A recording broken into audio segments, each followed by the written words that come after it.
Well, welcome to Crown Pointers, everybody. Today I'm talking to Julie Ireland, who is an expert in GTD, so getting things done. And it's based on this book by David Allen. And it's a system for organizing life and keeping clutter out of the way so we can be present in our everyday life.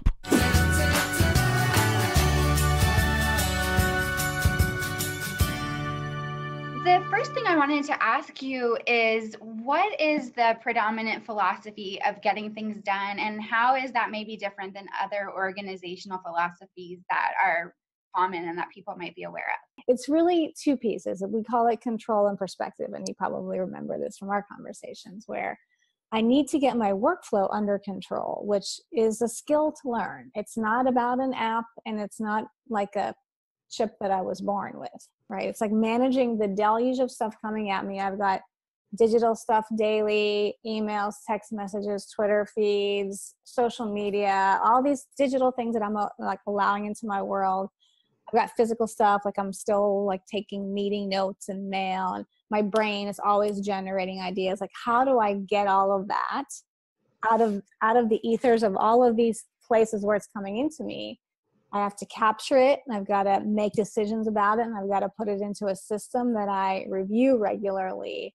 And then from there, it's like that's handled. And one of the things I absolutely loved about GTD and the philosophy was that I know that there are systems that talk about buckets of urgent, important, and they say don't let the day-to-day get in the way of the important. We should just be dealing with what's important.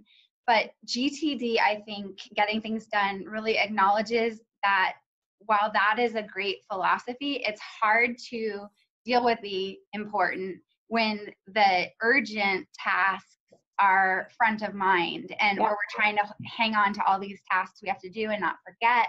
And that causes stress and kind of an inability to focus on the bigger picture. Yeah, and getting that all in front of you, outside of your head, in a system is when you can actually go, yes, this is more important than this, but this still needs to get done too. So how do I manage it? It's just very challenging to do when you have 3,800 emails that are unprocessed, and a to-do list in our heads, and papers that have so we really do have to get all of that in front of us, right? So that then we can really look at it and go, this has my attention right now, this has my attention, but it can wait until later. It's like, then we can really prioritize. And one of the things that GTD teaches to do with the actionable items is put them in a specific bucket based on where they can be accomplished. Yeah, it helps. This is what you're talking about is why the traditional to-do list doesn't work, because people have these to-do lists, which ends up being kind of a mishmash, right? Of like phone calls, or maybe there's some reference, or maybe there's some things I'm waiting for, or maybe there's,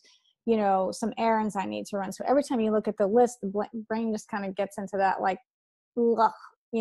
shock value. Whereas if we just take each of those things and we put them into the different buckets, then when I'm not going to run errands, I don't need to look at my errands list.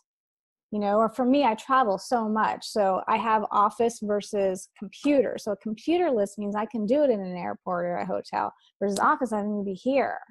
So when I'm traveling, don't need to look at my office list. It's just, it's not available to me because I need specific things here in order to be able to perform that task. What do you feel like you've learned from all the people you've worked with on implementing the system? What have been your biggest learnings and takeaways? If we just could really think about the things in our world that bug us, and think about them as a project. It's just like one of those things that I learned early on from David Allen. So like, I feel like I'm not happy with my car insurance. Well, let's just make it a project with the clear outcome and a clear next action to move it forward.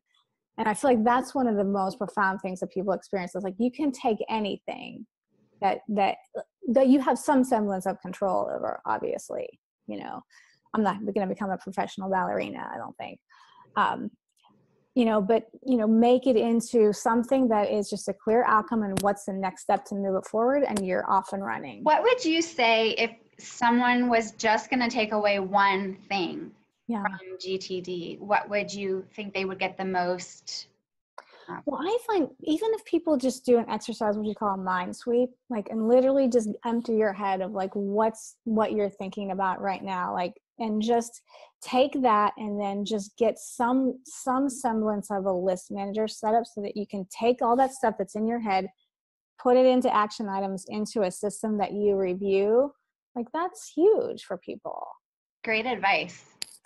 Well, Julie, thank you so much for taking the time. I think this is going to be Thank you so much. really helpful to people. And please check out GTD. I know you're going to love it. And we'll talk to you soon. Thank you. Thank you so much.